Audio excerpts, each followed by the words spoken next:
Greetings, universe! Welcome to Functional Fun. I'm your host, SpaceC, and today I'm accompanied by Rob, a tech artist who makes the most delicious looking polygons. Say hi. Hi everyone, I'm Rob. Yay! Feel free to introduce yourself. I'm a tech artist and indie dev. I do shaders. I do a lot of sparkly shaders. You might have seen my stuff around.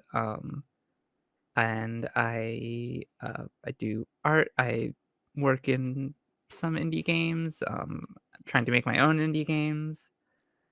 Um, Yay! yeah, Yes, I really like the shaders that you make and the very juicy, fruity stuff that you post on Twitter. Love it so much. Yes. thank you. I think we should start with explaining what is the role of a tech artist because I feel like the movie industry and the game industry, they all have a different definition for it, for what it means. Even different game companies define tech artists in like many ways. So, yeah, what's Yeah, a of, tech of course. artist? Like you said, it doesn't have like an explicit defined definition because sometimes you'll apply to different places and they'll be asking for a tech artist, but asking for different things. So specifically, what I do as a tech artist, I do shader development. So like the pixels you see on your screen, I control that what you see, why you see it. I also do tools programming, so I will make tools that, make life easier for artists, sort of bridging the gap between the artist on our project and the programmers on our project. And those are the 2 main things I do as a tech Oh, artist, but can, it branches out a bit. It can involve, sort of more tools programming for, like, animations, for 3D modeling. It varies on what the needs of each individual company is, but that's what I do specifically. that's really cool. So, you said that you also work on shaders. Maybe we can kind of explain what shaders are. A shader is basically just it's everything running on. So your computer has a CPU which controls Mm-hmm. like basically everything, and then the GPU which controls what you see on the screen.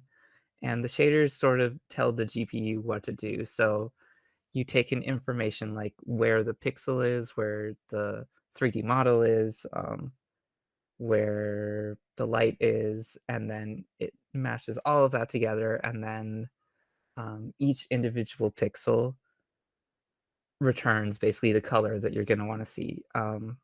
So if you have a circle on the screen, a shader will just like tell each individual pixel of that circle to return a color or to return what it would look like if a light was hitting it from this angle or um yeah, it's basically just It all the visuals you sounds see on your like screen. it involves a lot of math equations.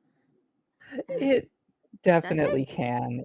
Yeah, usually with, lighting calculations, or there's a lot of matrix math involved, but Hmm. most of it sort of just happens, on its own. You don't really have to worry about that until you get into some of the more fancy Oh, stuff, but so if I want to create shaders, I don't I don't really have to worry about the math too much. yeah. Yeah, it's like it's definitely there's more math involved than some other disciplines, but you can get away with not having to know, like, every single inch of it, um, especially just, like when you cross a certain point, you'll need to know a decent amount of math, but that's, like, the most edge case of edge cases, so it's not as intimidating as it sounds. Hmm. I guess math is like more required when optimizations are needed to be like extreme, right? Yeah, definitely, and Okay, if you're so doing yeah, nice. And what kind of tools are you making?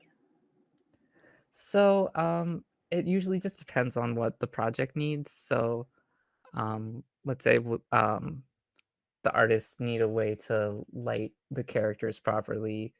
I can write just a program to like put in the Oh. light position, light colors, the way the light blends, and just sort of make life easier for artists instead of the artists having to go into each scene and Mm. manually do place the lights, nudge the colors, move them around.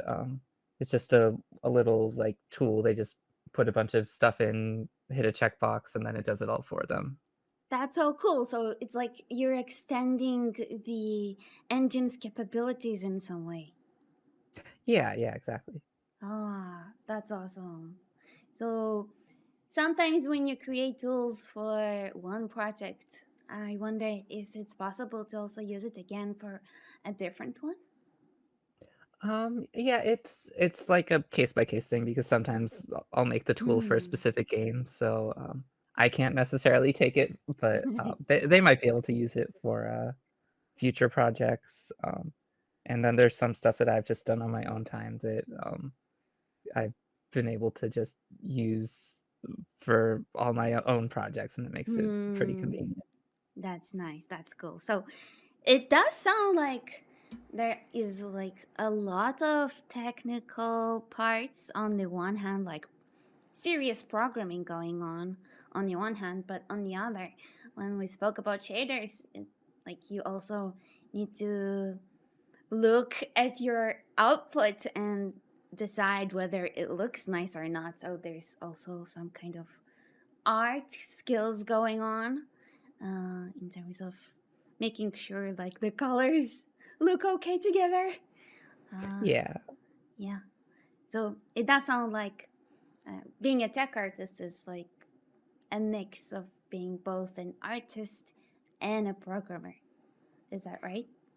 Yeah, definitely. It sort of bridges those 2 gaps, Mm. especially when you're working on tech art stuff, you usually collaborate both with the programmer side of things and the artist side of things, which, I mean, you're gonna do anyways if you're, working on, a game project, but it's sort of more involved, and definitely if you're doing, like, some kinds of shader work, like making the shaders, making lighting, making image effects, you have to sort of, Mm. um, keep the artistic side of thing at the front of your mind. Oh yeah, for sure. Yeah, so that's really cool. I guess many people that work as solo game developers or even are drawn to game development, they're not necessarily just one thing. So that can be a really cool profession to pursue, I think. Speaking of that, what was like your first introduction to this field of tech art? Like, what got you interested in it?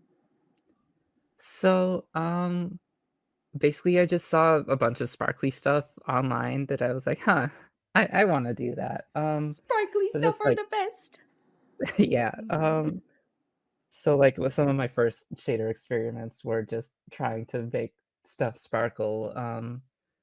I just seeing, like, sparkly rocks on the internet, that people made, and then, another big inspiration for me was the game Journey. The sand in that Oh, game was yeah. It's a really nice wow. one. Yeah, I loved how that game looked, and I was already, like, doing game dev, but I wanted to figure out how to do stuff like that. So another one of my first experiments was trying to, um make, like, a sparkly desert, and it didn't really go too well, but it started me on the path, so Ah, a sparkly desert. Sounds like a lot of sugary sparkles. yeah. That's really cool. And I do wonder, like, how did you how did you learn at first on how to do that, on how to achieve these sparkles? Yeah, so, I I took a graphics course in, school, and I didn't really learn anything from it. Everything sort of went over my head. So when I took that, wasn't really interested in shaders at that point, but then probably the next year, I started to self-teach myself, I guess. There's Oh. a lot of good resources online. So I use Unity, Mhm, which mhm. I know it's had some, uh, interesting things, but we won't go into that, but there's a lot of no matter programming you use, there's gonna be resources online. There's, Mm. GDC Talks, there's, SIGGRAPH, all these different, free talks online that you can look at. There was one on the journey sand, so I used that. I didn't really understand it at the time, but I did what I could, Oh, and, like, wait. So Unity's there's a GDC talk about how to create the sand from Journey? yeah, well, not how to create it, but how, they created it specifically, so Ah.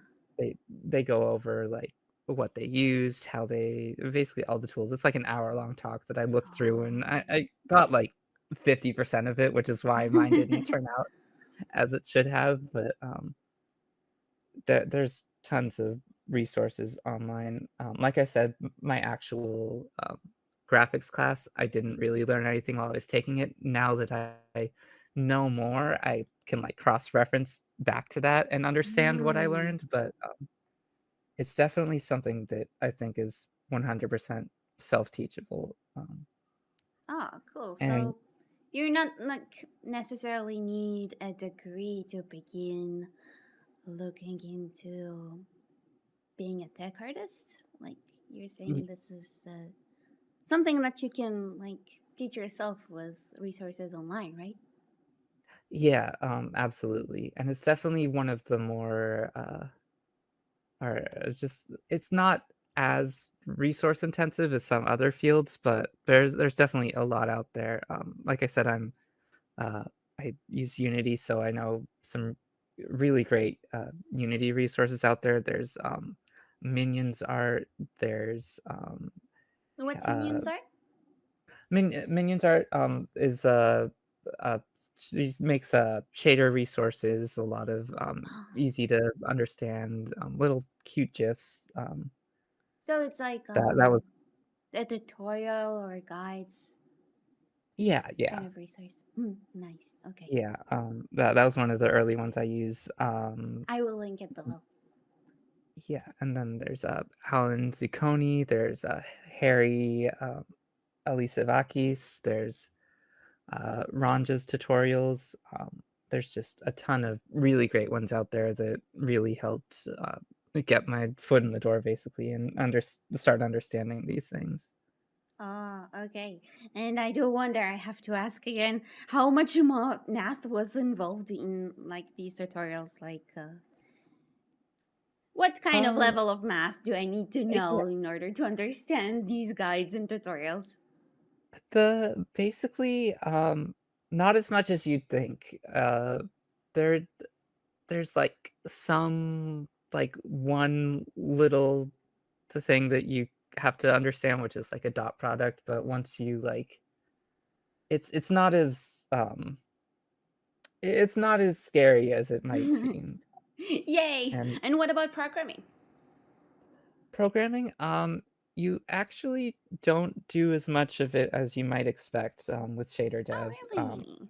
Yeah, when you're making tools, definitely, but when you're Oh, yeah. writing shaders, most of the work is done in the actual shaders itself, which I guess you could also say is, programming, but it's, there's only so much that you have to, understand because there's only really so many functions you can use in a shader, Mm-hmm. so I feel like it's, like, it's narrow, but deep, if that makes sense. It's not as, like you don't have to memorize as many functions or whatever, there's only so many things you have to learn, and then well, I'm sort of trivializing it, there's definitely a lot to learn, but to get the basics of it, there's only so much you have to understand to really get the tools to start, experimenting and, making something look nice. I guess so. To summarize it, we're not going to use BFS, we're going to use DFS in our Yeah. learning phrases of this kind of thing. Yeah, Okay. yeah. Okay, so not that much programming and not that much too complicated math. So that's that's a relief, I would say. But what Like about it's like the art aspect of it? You know, um, yeah, how much do I need to know of that in order to get into tech art? yeah. Well, I wouldn't exactly call myself like a well, I would call myself an artist now, but, like, when I started getting into it, I would, pick up a art program every once in a while and draw maybe, like, once every couple of months, but you don't need to be, like, a seasoned artist who went to school for art or whatever, you just like all art, I guess, it's just practicing, Hmm. learning what looks nice just from doing it over and over again. Oh I yeah. I wouldn't yeah. So, it's definitely one of the more art heavy, things in the tech world, but, you don't need, like, a huge art background to start getting into it. Oh, so that sounds like a very friendly profession to pursue if I'm like a beginner and I'm thinking, what do I want to do in the gaming industry? That's really nice. So now I really have to ask you because this is like the name of the podcast. Um, what do you think makes games fun with your role? Like the things that you do as a tech artist. What out of all of the things that you do with the shaders and the tools and whatnot, what's in these things makes the game fun to play? Yeah, so, I mean, a lot of fun obviously comes from the actual implementation of things, the gameplay, um, how the character feels, like I said, how the character feels, a lot of the feeling aspect of it can be driven by, tech art, like visuals, particles and stuff. So there's some tech art fields that deal with particles. It's sort of like I said, it's, sort of blurred what constitutes a tech artist or what constitutes a graphics programmer or a Mm-hmm. VFX artist or they all sort of mingle with each other. But essentially, the visuals can definitely add to making a game feel fun. If you are feedback is a really big thing in Oh yeah, game dev. feedback for sure. I Yeah, personally really and like particles when they're pretty. It makes me feel really nice. yeah, so let's say a game, I mean, you hear it a lot in the indie game space of adding juice to games, but it really can make the difference between something feeling sluggish and something feeling just responsive, fun to press. You can tell you have something to work on if just like interacting with the game, Ah, yeah, no for mechanics sure. aside, just Like feels fun. the responsiveness of a game, if it feels like the feedback you're getting is like good enough. This is usually the kind of part that get left behind at the beginning, and sometimes game developers push it till the end of the game development cycle. So I would say most of the time it's like when you want to add extra quote unquote juice to your games, then this is what we would work on, like how the feedback feels from doing certain tasks in the game. Mhm, mhm. Yeah, so that definitely, I would say that's probably the biggest impact that it can make, but there's definitely, like, behind the scenes things that could be happening. Some tech art involves, sort of driving game systems that won't necessarily be, um, visible that that's what's happening, but it's just it can do a lot of things that you wouldn't normally be able to do with just your CPU. Ah, for sure. Um, when you're tasked to like create shaders for a game, what kind of considerations are you making to make sure the visuals look nice and fun to look at? Yeah, so, definitely color is a big aspect of what I Yes, personally color. focus on. Yeah, I love, color. I also love, making things sparkly, making things react to sort of being turned around or viewed from different angles, Mm.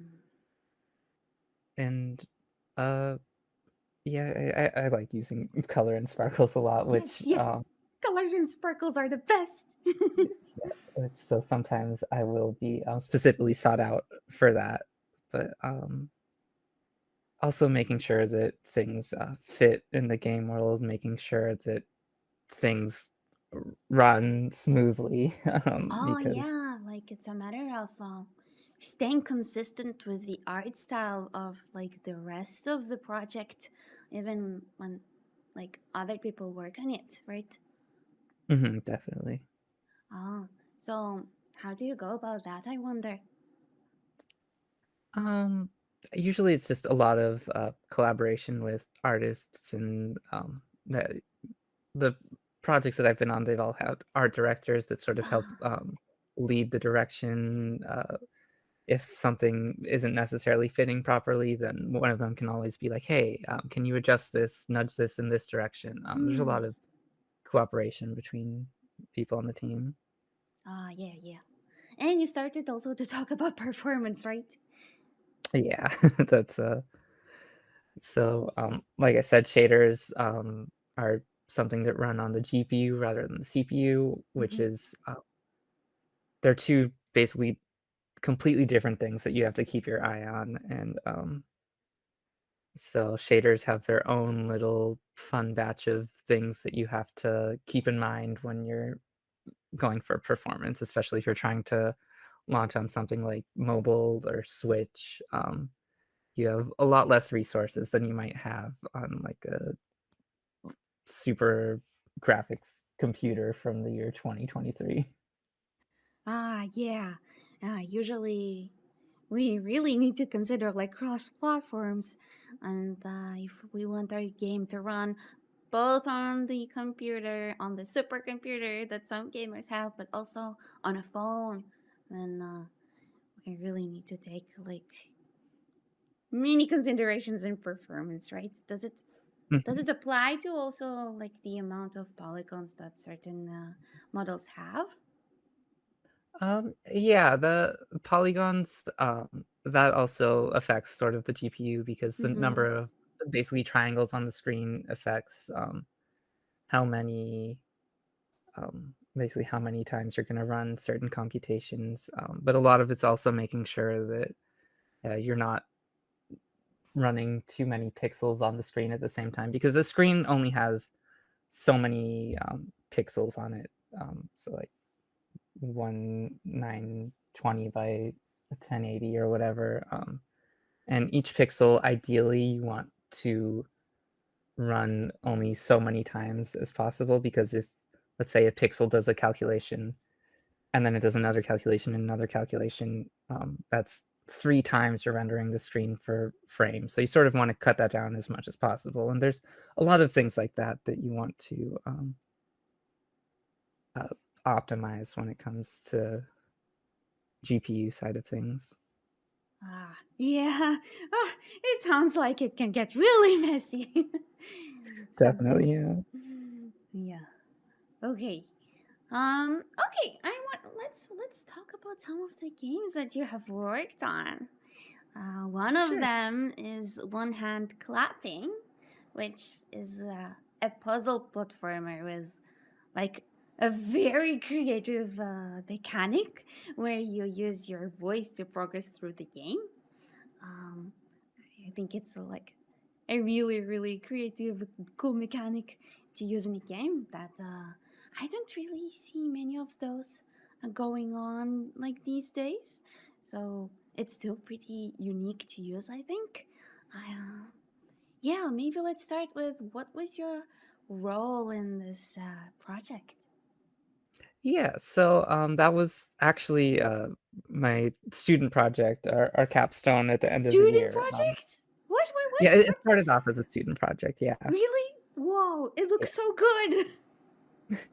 It, thank you. Yeah, it after graduating, they took the game and then they, like, fully released it, so it definitely isn't how it, I mean, I won't lie, it did also look pretty good just as a student project, I won't, diminish myself, but they definitely took the time to, really polish it after that. Wow, Um, that's amazing. Good job, guys. Thank you. So yeah, I started on that project actually as um, a game designer on it. Um, so me and a couple other people, we would like come up with mechanics, ways to Mm. puzzles, different ways that your voice would interact with the world. But just sort of as a matter of just me being one of the only people on the project who really had started diving into shaders. I would also be the person who made shaders, and that just sort of one thing led to another, and I ended up switching over to the, main technical artist on it, at least when it was still a student project. I didn't, continue after, but, while it was a student project, I basically did a lot of the shader work, and, it's sort of like a pretty consistent thing where, tech art isn't the most crowded field, or at least it wasn't, back then. God, I don't it was like 5, 6 years ago, something like that. So I can't really speak for how it is right now, but, a lot of it's definitely one of those fields that there aren't a ton of people, who are in it. So I sort of just ended up in that role, and I ended up liking it. So that sort of was one of my first, quote unquote "official tech art positions." Oh. So that's also how you got like a more serious experience with like creating shaders, right? Yeah, yeah. Hmm. So, if that is like one of your first real experiences, then I wonder uh, what part of the game like you're most proud of, that you were like, oh wow, this shader is was so cool and it looks really nice and I did it and yeah, I'm awesome. Like, what kind of Um part was there that made you feel like that? I definitely, they had a desert level, and I made sure to make it, very sparkly. Um, Ah, sparkly and, desert. yeah, so it all looped back around, Uh-huh. they all really enjoyed that, so it's definitely something I was really glad I got to do. Nice.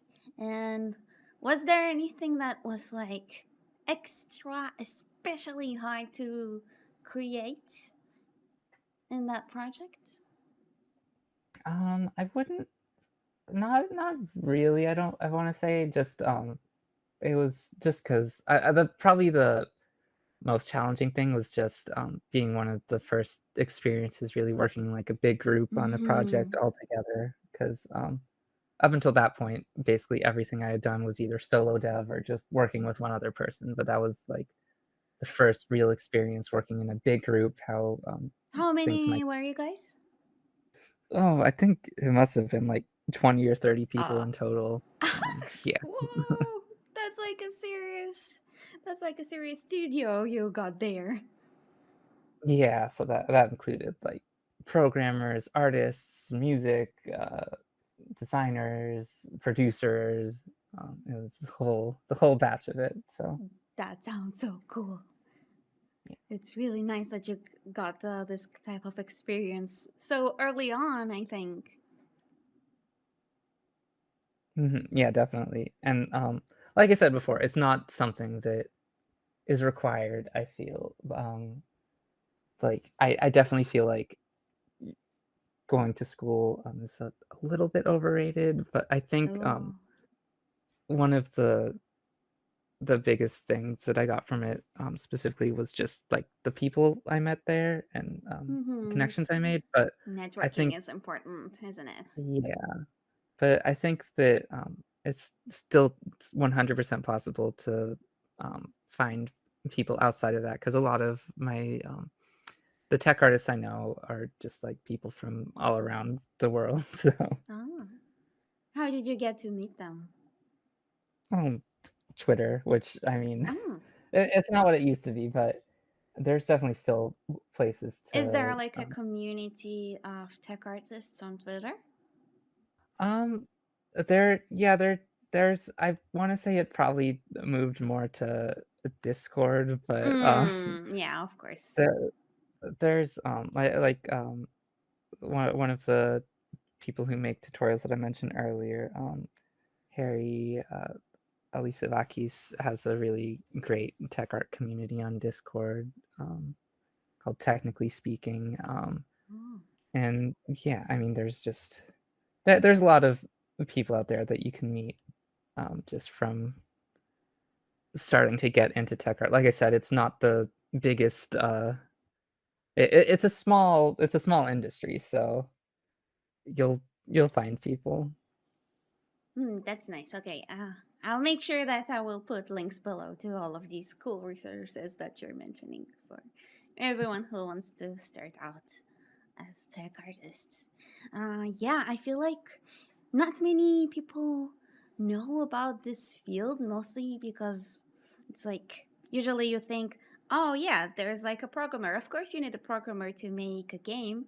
And oh, of course, art. Yeah, you need someone to animate and create like 3D shapes to use in a game, of course. But this connection, this part that connects both of those worlds in some way. I guess this is something that doesn't really come up easily in mind. So maybe that is the reason.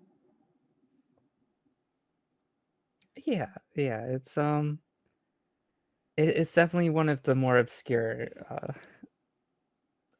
job positions, but it's a fun one, especially if you're someone who likes both art and programming. Yes, yes, I think so too.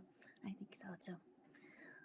Okay, so another game that you have worked on, as I see, it's We Are OFK, which is like a rather relatively recent release, if Yeah. I'm not mistaken. And this is a story-based game, like kind of like a visual novel a little bit. Um, Mhm. and the story that is being told is like a couple of friends that are making indie music and like dreaming big about the music industry. Uh, I personally found it really, really nice. Like the art style, it looks really lovely. Um, like it looks 2D if you just stop the frame of if you take like any frame of the game. It looks 2D, but it's actually 3D, and it's very like pastel dreamy looking. And for me at least it's kind of similar to how the characters have big dreams about the music industry, and the game itself looks very dreamy in its like color palette. So I think it like looks really nice and unique. uh, yeah. Thank you. mm. Thank you, yeah, I mean, there were some really incredible artists on that project. I was really honored to, work beside them, but yeah, I mean, like you said, it looks like, um, a 2D picture whenever you, pause the frame. That was sort of one of the things they were going for, so, I specifically got brought on, because they wanted something to help with the lighting, um, Oh, yeah. because I guess this is like a lot of light work to make it look 2D, but it's actually 3D. Is that yeah, like yeah. your part of the work? Yeah, so, the Oh, characters themselves, they're all 3D models, but, um, if they were lit like 3D models, it would sort of take away from that, so they wanted, they sort of had a lot of, references that they wanted the lighting to sort of to look like, mm. so they brought me in, they said, "Hey, this is what we have, there's no lighting on these characters, this is what we want the lighting to look like, Oh, can you help us?" And, so I did just that. I made it basically I took the 3D characters, made them essentially 2D, and then lit it based off of that, Oh, and so you were the one who did this effect? yeah, I was the one who did the Oh, rim lighting effect on all the characters. whoa! That turned out so nice looking. Thank you. So, this was one of the like how I mentioned earlier, tool development being a part of tech art, Mm. that was definitely the main thing on this project. I made just something that could for each scene, for each character, pick a light direction for them, how strong the light is, how the light blends with the character, the color of the light, Mm. even colors of the light. So like the color, it can be like a different color at one position and another. And each character also needed to have like another big thing that the artists did is instead of having just like the light is coming from one direction, they wanted more fine tuning so each character could have their own light direction and everything. Just so, I mean, when it comes to these sort of things, you sort of have to decide, hey, do I want something more convenient or something that I can sort of fine tune more to match the Mm. artistic vision of whatever we're going for. And I guess making tools for these sort of things to make it easier to get as close to the artistic vision as possible. That's a one big part of the tools side of technical art. Oh, wow. That's so incredible. You did this all on your own, like the making it look 2D even though it's 3D. Ah, that's Well, so. I wouldn't say all on my own. I had a lot of guidance from the artists on the project who Of had course, of the course. vision of yeah. Yeah, yeah, yeah. Ah, I do wonder, like, how did you approach even beginning to uh, design this kind of tool, even like before you even get started to programming this kind of thing? Um, yeah, it's definitely figuring out specifically what you want to make can be a bit of a lot of time thinking, but luckily they gave me like specifically what they wanted the lights to do, Mm-hmm. what they wanted sort of exposed for the artist to have access to. So I just sort of got all of these things together, and that sort of drove like what path I would take to um, get the tool working. Which so it ended up sort of being a something similar to what you'd see in games that have a outline effect on characters, Oh but yeah. um, instead of having the outline go out of the characters, it goes into the characters, and then you combine that with the light direction for the character to determine which part of the character has the inside outline on it. And it's sort of a lot of just experimenting, Mm-hmm. working on something, handing it over to them, getting feedback, taking it back, working a lot of collaboration. Ah yeah, for sure. Usually development cycles do work like that, where you're working on that on something and then you're showing it to the customer, and then you get feedback and then you carry on in these cycles. Hmm. Mhm, mhm. Um, I do wonder um, if you were creating a tool and you were using it also yourself for this project. Like it does sound like for each scene you were the one in control. No, the artists themselves are the ones who got to use the tool Ah, in the end. Um, yeah, that's another big tools programming thing is that a lot of the time, sometimes like if on a smaller team, you might get to use the tools, but um, a lot of the time you are making the tools for someone else to use. So you have mm. to keep in mind making it readable, convenient, making Oh sure yeah, so the you thing. really have to think about how to make it convenient to use for someone who is not very technical and can't really use, I don't know, programming in order to make changes, at least when it's a tool for artists. Yeah, yeah. And Um, it depends per project, but generally, you just wanna make it as easy to use as possible, so fast iteration times, fast just making things as convenient and fast as possible for everyone. how do you approach making a tool convenient to use for non-technical people?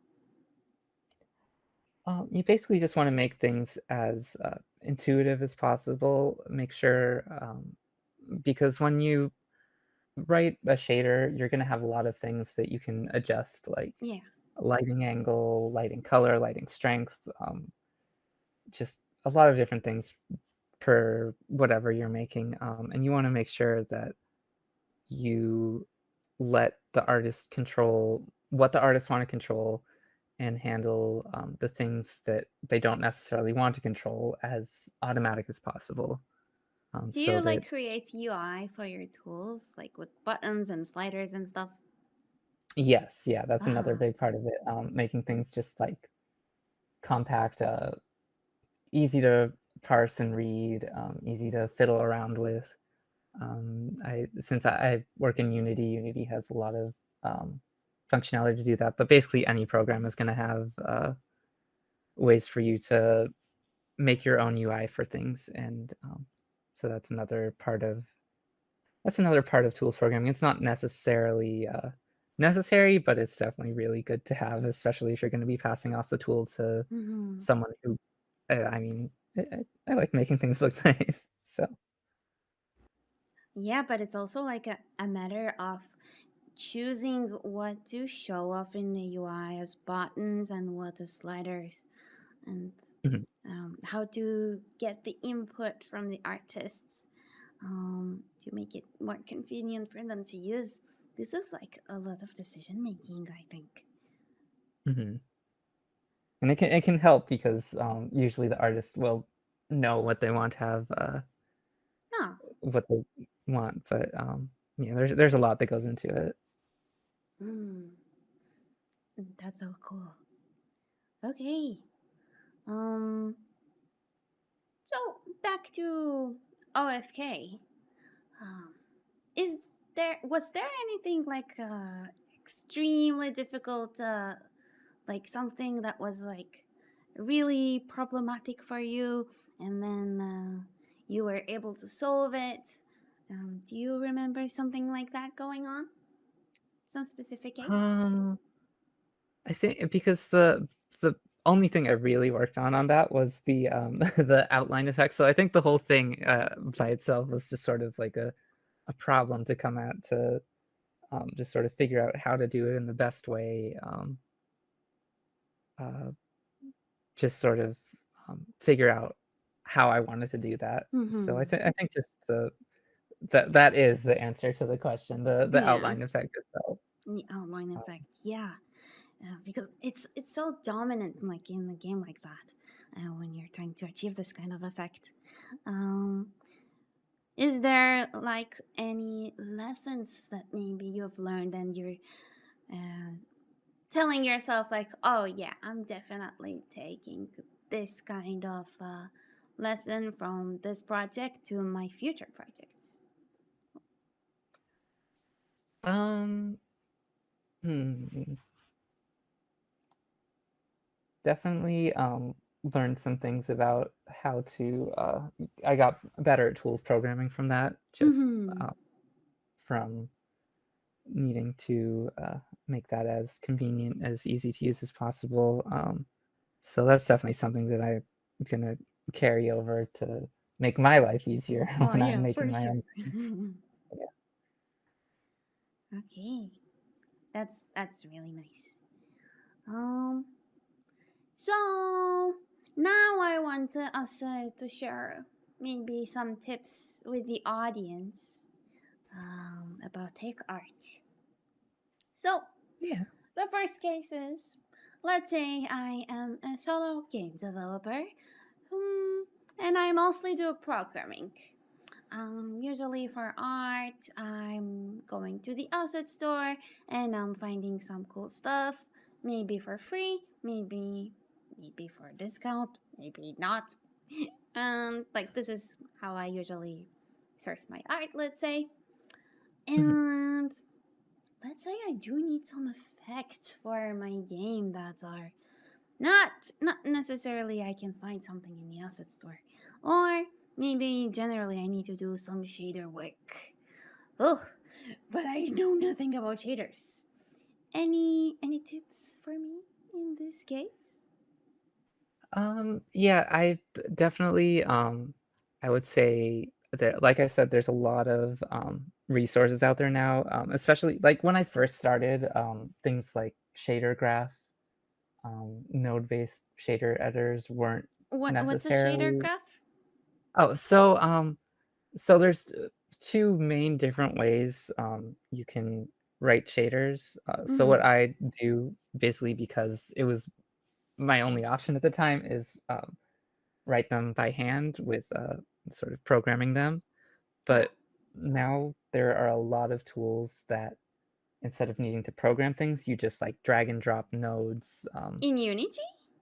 in Unity, yeah. Oh, Or basically every program I want to say nowadays has some sort of shader graph, like Blender, Unreal Engine. I haven't. where I can. Godot probably has one also. So it definitely makes it a lot more approachable.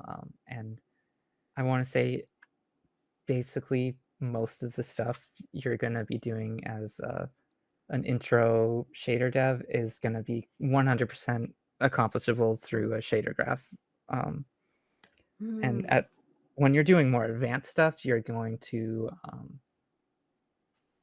some of the times you can't get it through shader graph, but like at that point, if you're doing the more advanced stuff, you're probably going to know how to do things without shader graph. So um, it's definitely I feel like it's more approachable these days, and I don't want to like undersell it. There's definitely a lot of there's a lot that can go into technical art as things get more complex and more Oh yeah. advanced, and there's a lot of really talented tech artists out there who just I mean, some of them I don't even understand what they're doing, but as a beginner, there I think it can be a lot more approachable than it seems, especially with it can be hard to break into.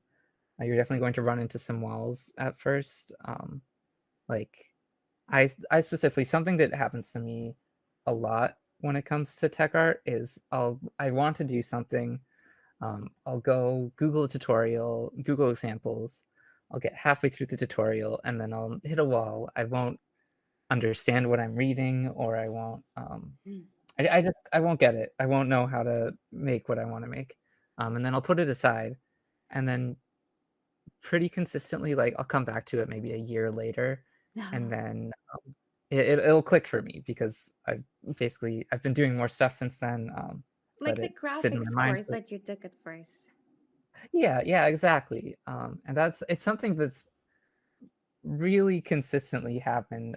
A lot of the things that I've made and posted out there are things that I tried to make like a year beforehand that I just went right over my head. But you come back to it later and you're like, oh, I understand this now. So it's definitely it takes a bit to get into, but if I didn't have any experience with it when I first started, so I feel like um, I mean, and that's true for everyone. So I think it's something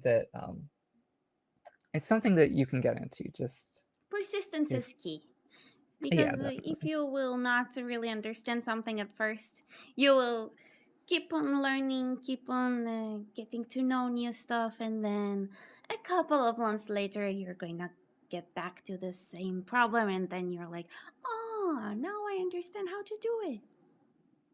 Yeah, exactly. And it's it's easy to get discouraged of hitting something and not being able to Mm. get through it. But I mean, I think a good example is if you played Elden Ring, it's sort of like Ah. that where the open worldness of it, you get to somewhere that you have trouble getting through, you can just go somewhere else and come back to it later. I feel. Um, Ah, yes. Yes, I think that's a very good analogy. Yeah.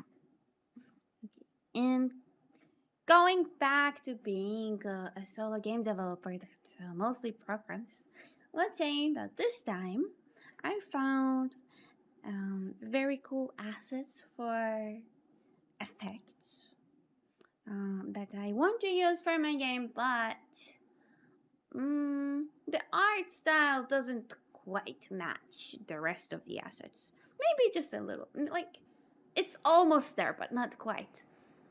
Are there any tips for maybe how to approach changing those assets to match them a little more? The rest of the environment? Yeah, so, it's definitely something you'll run into where, both in solo game dev and also just, like, if you're working in a team and you need to, approach someone else's code, Ah, yeah. it's it's something that it's its own set of skills, I wanna say, knowing how to, take something that's already fully built and sort of understand what's being written enough to edit it, and, it's definitely a lot of that can be helped by the other person writing good documentation and having, Yeah. clean code, all of that. I mean, I know it gets repeated a bunch, like, clean code, but that really helps. It helps yourself, but it also helps other people. It's sort of a 50-50 on, your own ability to just go into someone else's work and understand what they're doing and know where you need to go to edit the things you want to edit, and, Mhm. other 50% them having written good documentation. Ideally, you download something you want to edit. Ideally, they have documentation. You can go into there and find specifically where it is that controls that thing that you want to edit. But like I said, it's sort of its own skill set that having tech art can definitely help you. Having tech art skills can help you like understand if they're using shaders or whatever. But it's a bit of it's its own little niche of experience that you need to understand and edit other people's code. Mm. Yeah. Uh, I would also, like, from my side at least, I would also recommend maybe looking into color theory. Yes. Um, Um, just that to be able to create palettes on my own, or even if I already have some assets that are in a certain palette, then to know how to choose the correct hues in order to make the effects fit. That's something that I would say that can be very beneficial with a little bit of a learning, like I wouldn't say it's like a huge learning curve. I think it's relatively easy to learn on the one side, but on the other it gives like a huge benefit to the whole thing. Yeah, color theory is definitely something I still want to learn more about. I've done my I like dipped my toes in, and I try to sort of implement it the best I can in my artworks, which is another thing. Since I do art a lot, it's its own sort of it's its own set of thought process, different from implementing things in a playable game. Since when I'm making art, it's something you're just going to see from one angle. Well, it's going to spin around because I like making things spin around, so you can see all Oh the yeah, little yeah. Your sketches. stuff But can be viewed from multiple angles, and they're all very, yeah, very beautiful from all angles. thank you. But I get to place it in the scene. I get to say how you're gonna look at it, how the background's gonna look when you're looking at it, because it's a GIF. So it can be a bit different when you're in a 3D game space and you get to move Yeah. around, or even a 2D game space, and you don't necessarily always have full control over how your thing's going to be looked at, which can be annoying, but it's its own things you have to take into consideration. But when you're just making art, it's a lot easier to have get to think about color theory, think about composition, think Mm-hmm. about all these things. And when you're thinking about those in an actual 2D or 3D space where the player can move around and look at things how they want to look at things, it can be a lot trickier. But I Oh feel yeah. like nailing that, even like making things look good from like however the player wants to look at them, nailing that really can make or break your game. Oh, for sure. Yeah, so in this case, I would suggest doing a lot of testing, a lot of play testing. Let those Yeah. players break your game. Let those players look at these cool things that you're making from all of those different angles that you couldn't even think of to get the best feedback. Yeah. Sometimes you just have to sort of force things a little bit. A big thing that gets said a lot is that players just they don't look up, which can be a problem if the thing you want them to look at is up. So Journey is a really good example of a game that Mm, um, just nudges its camera in certain ways to sort of fit have the proper composition that they want you to see. mhm, As it's one of the reasons why the game just looks so great. And a composition is another big thing that's something to look into. ah, yeah, okay. So, color theory and composition. If you learn these, they're they're not too difficult to get your toes into, but on the other hand, you're getting like a huge benefit from them. So, these are two subjects that are really worth looking into, right? Mhm. Yeah. Okay, okay. So, anything you would like to share with the audience before we say goodbye? Um, I I think I've touched on basically mostly everything I have to say. Just if you're want to get into tech artists, I say just eh, give it a shot. It's not. Yes. I mean, I've definitely can downplay a little bit how difficult it can be at times, but I think it's approachable, and especially just getting into it, making something look nice. I think it's definitely something that you can get into, and once you're in there, the more advanced things, they're a little bit less intimidating. And if you don't want to touch them, you definitely don't have to. Like I said, um, it's a really big set of skills that you can just have. You can pick and choose what you want to do. Like I know next to nothing about rigging, character animation, stuff like that, and that's something that just pops up from time to time in tech art Oh. positions. So sometimes I'll just see a tech art position and it just completely doesn't apply to me. That's okay. It's something that you can really pick and choose what you want to specialize in. There's a lot of different ways to do tech art, and none of them are wrong. So it it's a place for all skill levels, I'd want to say. I'll definitely want to look into how to make sparkles. That's for sure. Especially after this conversation. Right. So, yeah, thank you so much for coming today, Rob. Thank And you for having me. yes, and thank you guys for listening. Have a lovely, lovely rest of your day. Thanks, everyone.